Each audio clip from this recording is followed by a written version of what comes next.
The rain fell in sheets across New Seattle's elevated transit platform, each drop refracting the neon advertisements that screamed about synthetic protein deals and off-world vacation packages.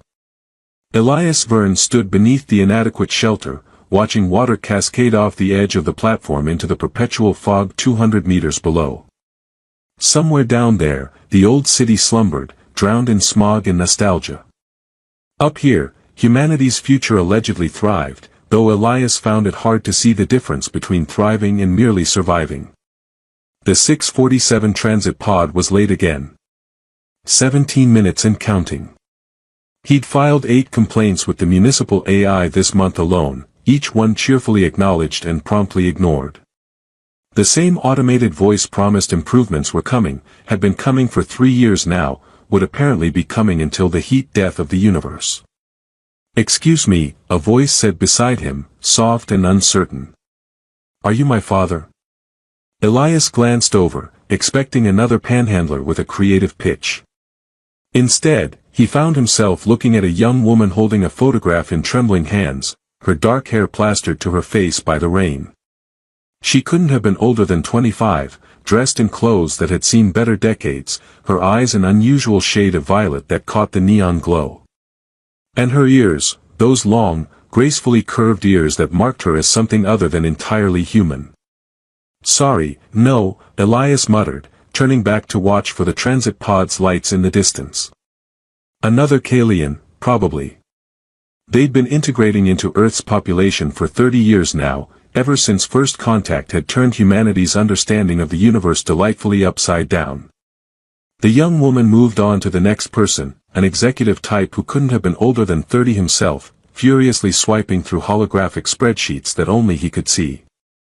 "Excuse me, are you my father?" The executive didn't even look up. "Get a job," he snapped, his fingers continuing their dance through invisible data. She approached a Zentari couple next, their crystalline skin structures glinting in the rain. They chittered something in their native language that Elias's translator implant unhelpfully rendered as contextually inappropriate query detected. The woman thanked them anyway and moved on. This continued for the next 3 commutes Elias endured. Every evening, she was there, asking her question with the same trembling hope, receiving the same rejections. Some people laughed.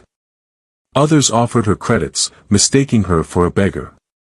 Most simply pretended she didn't exist, a skill New Seattle citizens had perfected into an art form. On the 4th evening, Elias arrived early, morbidly curious to see how long she'd been at this routine. She was already there, positioned near the central pillar, photograph held before her like a shield. The image was so faded that Elias couldn't make out any details from his distance, just the vague shape of a figure against a lighter background. "Are you my father?" she asked a woman in a maintenance exosuit. "Do I look like anyone's father?" the woman replied, not unkindly, gesturing at her obvious femininity. "I'm sorry," the young woman said quickly. "I have to ask everyone. Just in case." The maintenance worker's expression softened slightly. "Honey, you might want to try the gene matching services. They've got databases now that can." "I've tried. He's not in any database. My mother said he valued his privacy." "Then maybe he doesn't want to be found." The young woman's face fell, but she nodded. "Maybe. But I have to try anyway." The maintenance worker shrugged and moved on, and the young woman returned to her position by the pillar, water dripping from her clothes, hope and despair warring across her delicate features. Elias felt something uncomfortable twist in his chest. He'd spent the last 5 years processing xenocultural integration paperwork, stamping forms, verifying identities, drowning in bureaucratic minutiae. Before that, he'd been someone different, someone who gave a damn about the stories behind the faces, about the vast tapestry of experiences that first contact had woven. Before that, he'd had a daughter who still answered his calls. The transit pod finally arrived, its doors hissing open with a blast of recycled air that smelled faintly of ozone and somebody's lunch. The crowd surged forward, and Elias let himself be carried along, filing into the cramped interior where personal space was a quaint historical concept. Through the window, he could see the young woman still standing in the rain, watching the pod depart, her photograph pressed against her chest. The next evening, Elias brought an umbrella. He didn't examine his motivations too closely, didn't want to acknowledge the parallel narrative his subconscious was clearly drawing. When he arrived at the platform, she was there again, and this time he positioned himself closer, close enough to hear her voice more clearly as she approached each new arrival. "Excuse me, are you my father?" "Nope, sorry kid." "Excuse me, are you my father?" "What kind of scam is this?" "Excuse me, are you my father?" No response, just a disgusted look and a quick step away. She worked her way through the crowd with methodical precision, some algorithm of approach that Elias couldn't quite parse. Not random, he realized. She was selecting candidates based on age, appearance, species. Only humans, only men who could conceivably have been active 30 years ago. She wasn't crazy, wasn't asking everyone. She had a system. When she finally reached him, those violet eyes meeting his with an intensity that made him want to look away, she asked her question again. "Excuse me, are you my father?" And Elias, surprising himself, didn't simply say no. He didn't walk away. He didn't ignore her. Instead, he heard himself asking, "Why do you think I might be?" The young woman blinked, clearly unused to follow-up questions. I don't know if you are. But I have to ask. Everyone who could be. That's a lot of people. Yes. A ghost of a smile crossed her face, there and gone like a glitch in a hologram. I've been counting. 3,417 so far. That's dedication. That's desperation, she corrected, and something in her honesty made Elias's chest tighten again. The transit pod was approaching, its lights cutting through the rain like searchlights. In 30 seconds, he could board it, return to his efficient little apartment, heat up something allegedly resembling food, and continue the comfortable numbness that had defined his existence for half a decade. "Have you eaten?" he asked instead. She looked confused. "What? Food? Have you had dinner?" When she didn't respond immediately, he pressed on. "There's a noodle place 2 levels down. Terrible atmosphere, questionable hygiene standards, but the owner's Martian mushroom broth is the best thing you'll find in this sector. Let me buy you a bowl." "Why?" "Because," Elias said, watching the transit pod doors open, watching his routine escape arrive and prepare to depart, "I'm the first person in 3,417 tries who's bothered to ask you a question back. And that seems worth exploring." The noodle shop occupied a corner of sublevel 7, wedged between a neural implant repair kiosk and a store that sold what it optimistically labeled vintage Earth artifacts, but what Elias suspected were mostly fabricated replicas. The establishment sign flickered in 3 languages, 2 of which Elias could read, and one that his translator implant rendered as a series of question marks followed by the unhelpful notation, "Culinary experience pending." Inside, the air hung thick with steam and the competing aromas of a dozen different broths. The owner, a broad-shouldered Martian named Kesh whose skin had the distinctive russet tone of someone born in lower gravity, looked up from his prep station and grunted something that might have been a greeting. Elias had been coming here long enough to know that Kesh's grunts existed on a spectrum from "welcome" to "get out," and this one landed comfortably in neutral territory. 2 bowls, Elias said, guiding the young woman toward a corner booth whose vinyl had been repaired so many times it resembled a patchwork quilt. "The usual for me." For her, he glanced at his companion. "You have any dietary restrictions I should know about? Allergies? Species-specific metabolic incompatibilities?" "I can eat anything humans can," she said quietly, sliding into the booth and carefully placing her photograph on the table between them, face down, as if she couldn't bear to look at it but couldn't bear to put it away either. "Make it 2 usuals then," Elias called back to Kesh, who responded with another grunt that probably meant something profound in Martian culture but here simply indicated he'd heard the order. Elias settled into the seat across from her, the worn vinyl creaking under his weight. So. My name's Elias Verne. Dr. Elias Verne, technically, though the doctorate hasn't felt particularly relevant in about 5 years. I'm Lyra, she said, and then added, as if she'd practiced this part, Lyra Kalian, 285. The number's a designation. Colony assignment. I was born on Drift Station 285, out past Jupiter. She tucked a strand of wet hair behind one of those remarkable ears. Most Kalians who grow up on the drift stations use the number. It's not quite a surname, but humans always seem more comfortable when we have something that sounds like one. And your actual Kalian name? Something flickered across her face, an emotion Elias couldn't quite parse. I don't have one. You need 2 Kalian parents for the naming ceremony, and my mother, she stopped, started again. My mother was Kalian. My father was human. So I got a human first name and a colony number instead of a family name. Kesh arrived with 2 steaming bowls, the broth so hot it sent wisps of vapor curling upward like spirits. He dropped them on the table with the care of someone handling volatile explosives, grunted a 3rd time, and retreated to his prep station. Lyra picked up her chopsticks, fumbled with them briefly, then set them down and reached for the spoon instead. I never got the hang of these things. My mother tried to teach me once, said if I was going to search for my father on Earth I should at least learn to use human eating utensils properly. If it helps, I know plenty of Earth-born humans who can't manage chopsticks, Elias said, taking a sip of broth that burned pleasantly down his throat. My ex-wife used to say watching me use them was like watching someone try to perform surgery with tree branches. That earned him a small smile. Was she wrong? Absolutely not. I'm terrible at it. But I'm stubborn, so I keep trying. He set down his own chopsticks and picked up a spoon in solidarity. So. Your father. Tell me about him. Lyra's hand moved to the photograph, fingers tracing its edges without turning it over. I don't know much. My mother didn't talk about him often, and when she did, it was always. She paused, searching for words. Incomplete. Like she was describing someone through frosted glass. She said he was kind.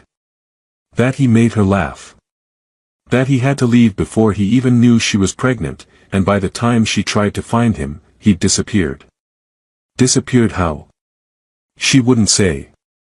Just that he valued his privacy, that he'd made choices that put him outside the normal databases and registries. Lyra finally turned the photograph over, revealing the faded image Elias had glimpsed on the platform.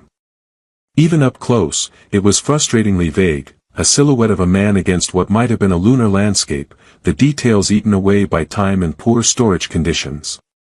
This is all I have.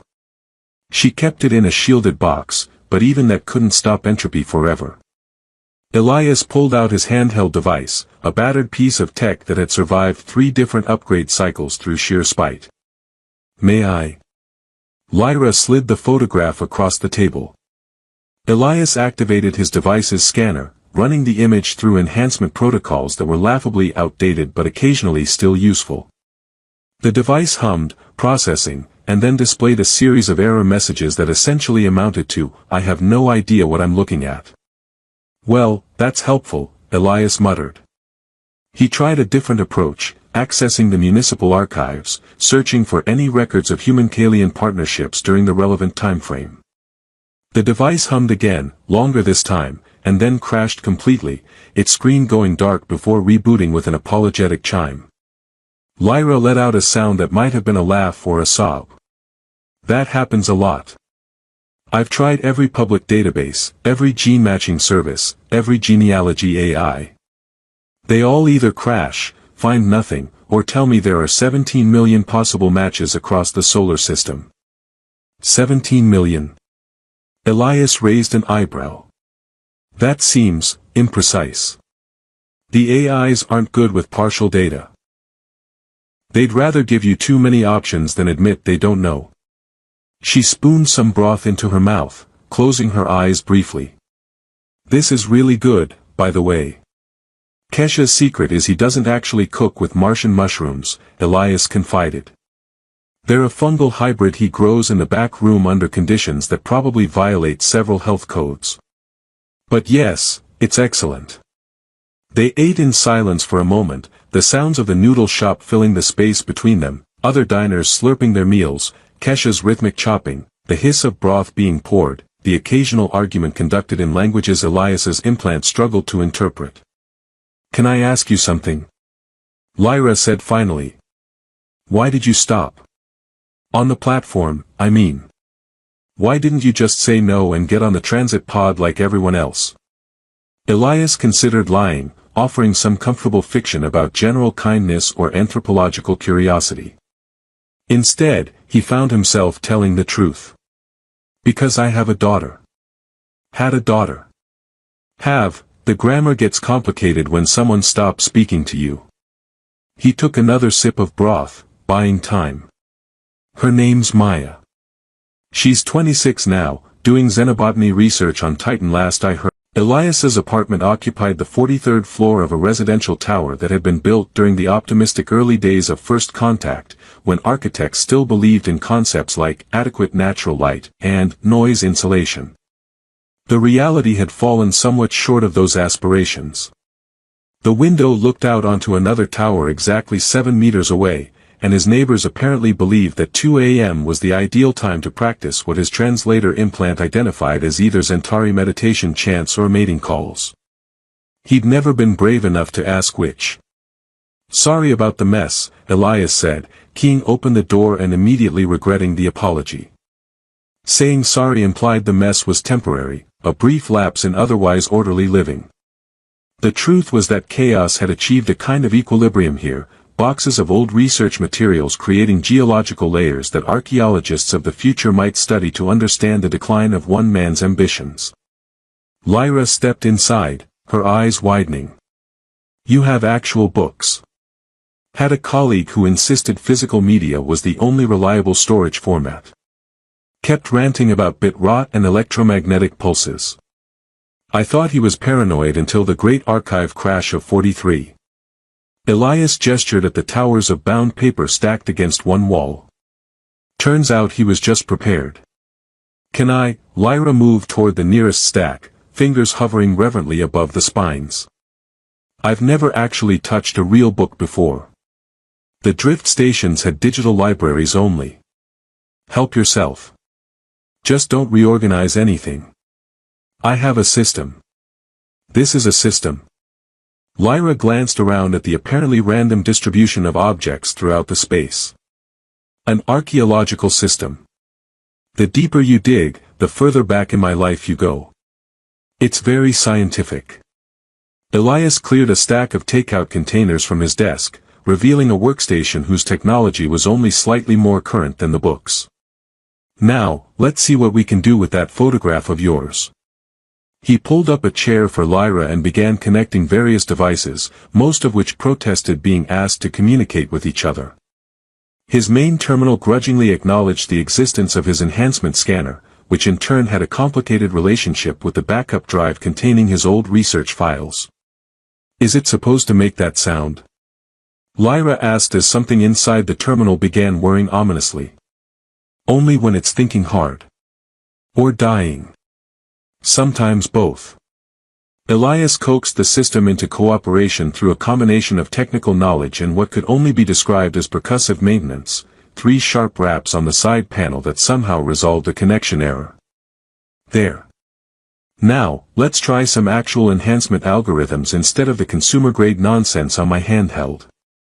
He scanned the photograph again, this time with equipment that had once cost more than his annual salary. The image resolved on his screen, still frustratingly vague but now at least displaying layers of data about degradation patterns, paper composition, and chemical signatures. "Huh," Elias said. "Huh good or huh bad?"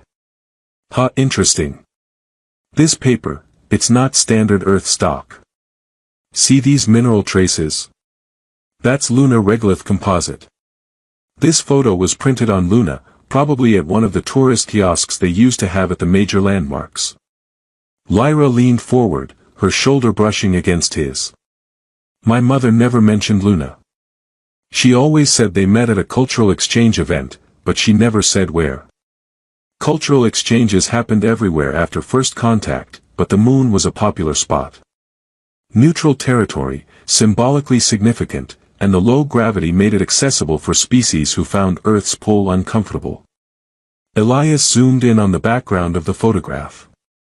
And look here, that's not just any lunar landscape.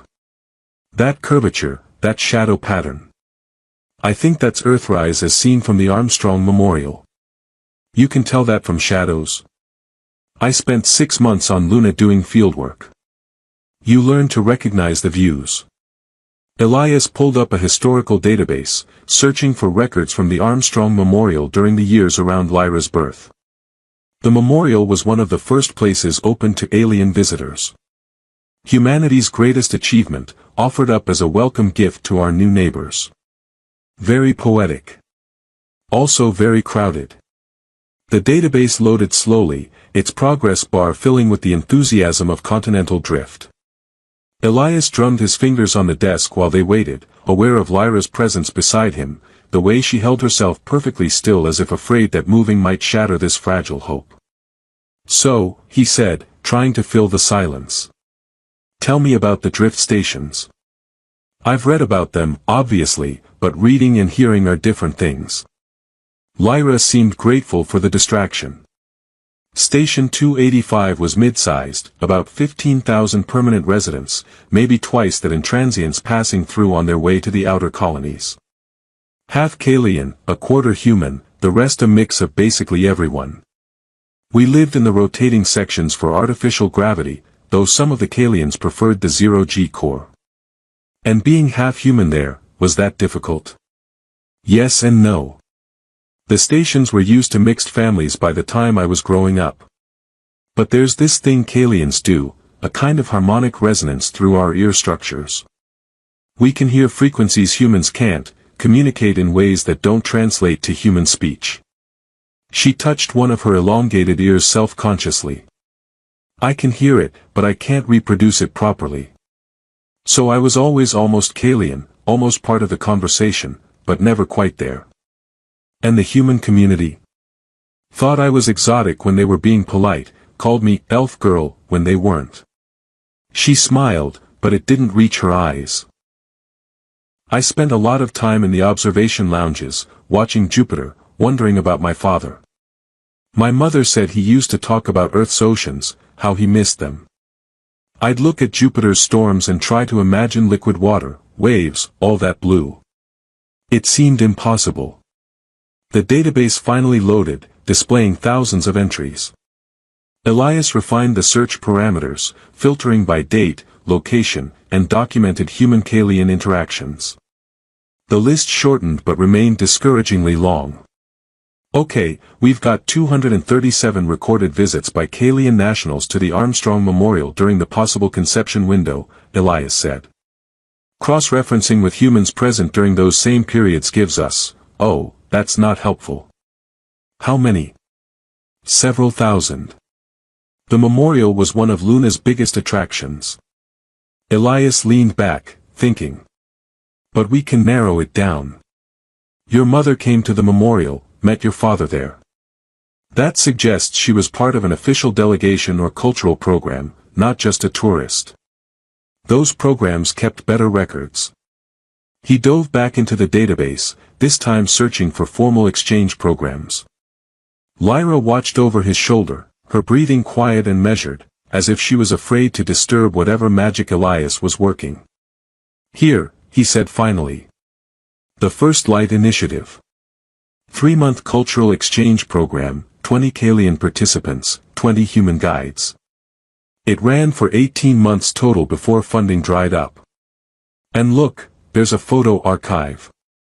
He opened the archive, and suddenly the screen filled with images of young people. The shuttle to Luna left from Port Chavez at 0600, which meant Elias and Lyra arrived at the terminal at 0530, bleary-eyed and clutching coffee that tasted like it had been brewed through someone's gym socks. Elias had spent the previous 3 days tracking down current contact information for the 8 potential candidates from the First Light Initiative, with results ranging from promising to this person might actually be a ghost. Remind me again why we're doing this in person instead of just sending messages. Lyra asked, staring at the departure board with the glazed expression of someone who hadn't slept properly in 72 hours. Because messages can be ignored, deleted, or filtered by overprotective AI assistants who think they know what's best for their users, Elias said, draining the last of his terrible coffee. Also, I spent 2 weeks' salary on these tickets, so we're committed now whether we like it or not. I'll pay you back. Eventually. Somehow. You're helping me resurrect my self-respect as a human being. That's payment enough. Elias checked his handheld for their gate assignment. Besides, I called in a favor. We've got an appointment with someone who might actually be useful. Who? Dr. Keiko Tanaka. She ran the First Light Initiative's administrative office during the program's entire run. If anyone remembers the participants and their interpersonal dynamics, it's her. Lyra perked up slightly. She agreed to see us. Eventually. After I mentioned I was a former colleague of her grandson, which is technically true if you count, we attended the same conference once and argued about proper citation format as collegiality. Elias steered them toward the security checkpoint. She's 94 now, retired to a Luna apartment with a view of Earthrise, and apparently spends her time terrorizing her family by refusing all rejuvenation treatments. The security scanner beeped irritably as Lyra passed through, her Kalian physiology confusing sensors designed primarily for baseline humans. A board guard waved her through anyway after confirming she wasn't carrying anything more dangerous than hope and desperation. The shuttle itself was newer than Elias expected, which meant it was only 15 years old instead of 30. The seats had that distinctive smell of recycled air and previous passengers' anxiety, and the safety video featured an AI avatar whose enthusiastic tone seemed wildly inappropriate for demonstrating emergency decompression procedures. If cabin pressure is lost, masks will deploy from overhead compartments, the avatar chirped. Please secure your own mask before helping others, because there's no point in 2 people suffocating when one would do. That's not how the saying goes, Lyra muttered. Budget AI scriptwriting, Elias explained. They train them on public domain texts and hope for the best. The flight took 3 hours, during which Elias attempted to review his notes while Lyra pressed her face against the window like a child, watching Earth shrink behind them. He'd forgotten what it was like to see someone experience space travel for the first time, the way the vast darkness and impossible distances could make someone's problems seem simultaneously more and less significant. It's so empty, Lyra said softly. All that space between things. That's mostly what the universe is. Empty space with occasional interesting bits. Elias looked up from his notes. Does it bother you? No. It's honest. Back on the drift stations, everything was crowded, pressed together. People on top of people, everyone in everyone else's business. This, she gestured at the viewport. This feels like there's room to breathe. They landed at Armstrong Port with the kind of gentle bump that suggested the pilot had done this before, possibly even while sober. Luna's gravity grabbed them with its characteristic weakness, everything suddenly lighter, movements requiring recalibration. Lyra stumbled slightly coming down the shuttle ramp, and Elias caught her elbow. Take some getting used to, he said. Try not to bounce too enthusiastically or you'll end up stuck to the ceiling. The port had changed since Elias's last visit 5 years ago. New shops lined the concourse, advertising authentic lunar souvenirs that had probably been manufactured in orbit around Mars. A holographic guide offered tours in 17 languages, several of which Elias was fairly certain didn't actually exist. Dr. Tanaka's apartment was in the older residential section, where the first permanent settlers had established homes in converted mining facilities. The address led them through a series of tunnels whose walls still showed the marks of excavation machinery, then up a lift that complained audibly about the effort of rising 3 whole levels. The woman who answered the door was small, compact, with silver hair and eyes that missed nothing. She looked them over with the clinical assessment of someone who'd spent decades evaluating whether people were telling the truth. "Dr. Verne, I presume," she said. "And you must be the young woman with the impossible question." "Lyra Kalian, 285, Lyra said, offering her hand. "Thank you for agreeing to see us. I'm old and bored, and my grandchildren think I need supervision, which means I'm motivated to prove them wrong by doing inadvisable things." Dr. Tanaka stepped aside to let them enter. "Also, your message suggested this was about the First Light Initiative, and I've been waiting 30 years for someone to ask me interesting questions about that disaster." "Disaster?" Elias raised an eyebrow. "Oh, the program itself was fine. Beautiful idea, terrible execution, chronically underfunded. But the personal dynamics?" Dr. Tanaka settled into a chair position to catch Earthrise through her apartment's main viewport. "We threw together 40 young people from 2 species who barely understood each other and told them to figure out cultural exchange through sheer enthusiasm. What do you think happened? Romance?" Lyra ventured. "Romance, heartbreak, confused yearning, cultural misunderstandings that would be hilarious if they hadn't been so painful." Dr. Tanaka pulled up a holographic display, her fingers moving through the interface with practiced ease. "I kept unofficial records. The official ones documented educational outcomes and program milestones. Mine documented who was sleeping with whom and which of my carefully planned activities were being sabotaged by hormones. That seems," Elias searched for a diplomatic word. "Thorough. I was 30 years younger and fancied myself an anthropologist of the heart. Also, someone needed to know which participants required emergency contraception, because several species can interbreed and that fact was not adequately covered in our orientation materials." Dr. Tanaka's display resolved into a network diagram showing connections between participants. "Now, show me this photograph you mentioned." Lyra handed over the precious image. Dr. Tanaka studied it, her expression shifting through several emotions Elias couldn't quite read. "Sarah," Dr. Tanaka said finally. "Your mother was Sarah Kalian." "Yes," Lyra whispered. "She was lovely. Brilliant, actually. Had this way of asking questions that made you reconsider everything you thought you understood."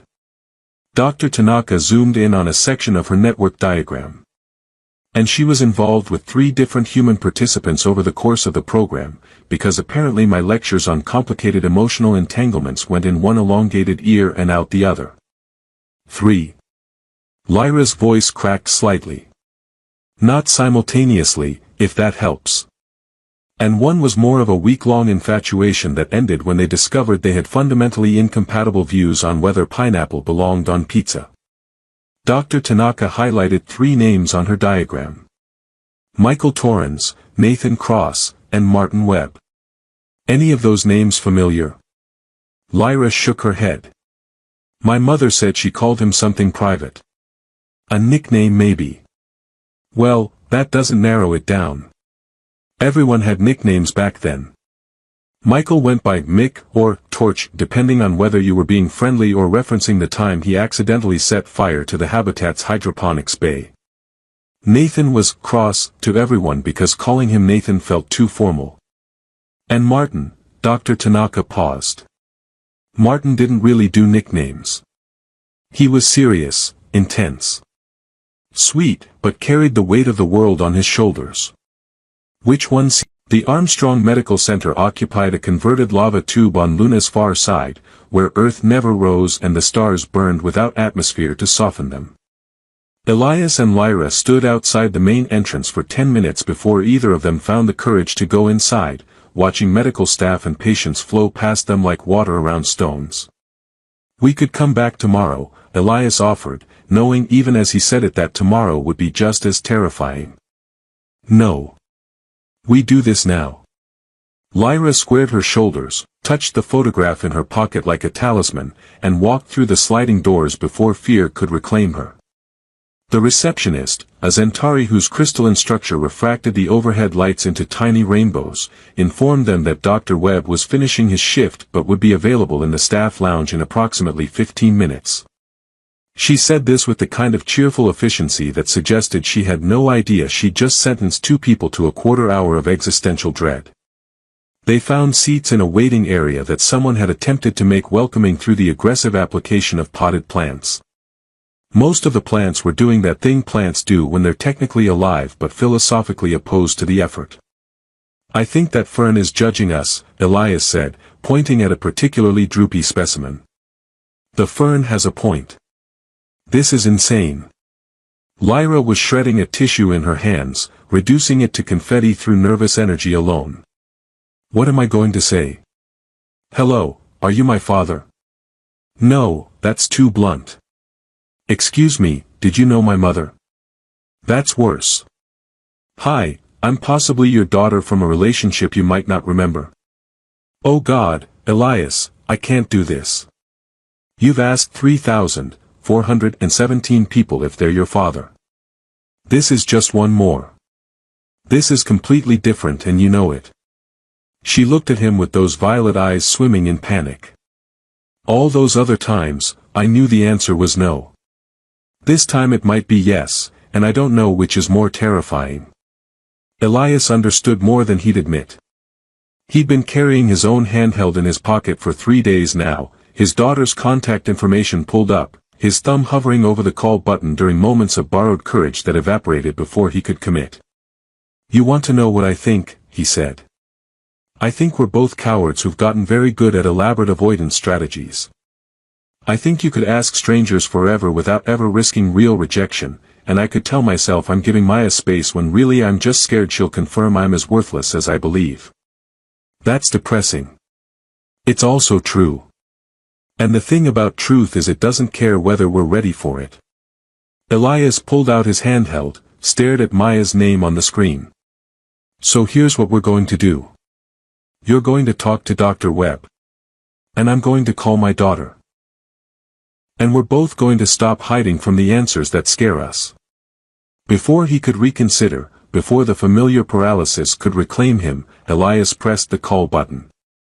The device rang once, twice, and he was preparing his voicemail speech when the screen activated and his daughter's face appeared, older than his memories, her expression cycling rapidly through confusion, shock, and something that might have been anger or might have been the beginning of tears. "Dad?" Maya's voice came across the connection with that slight delay that meant she was calling from Titan. "Dad, is everything okay? Are you dying or something?" No, I'm fine.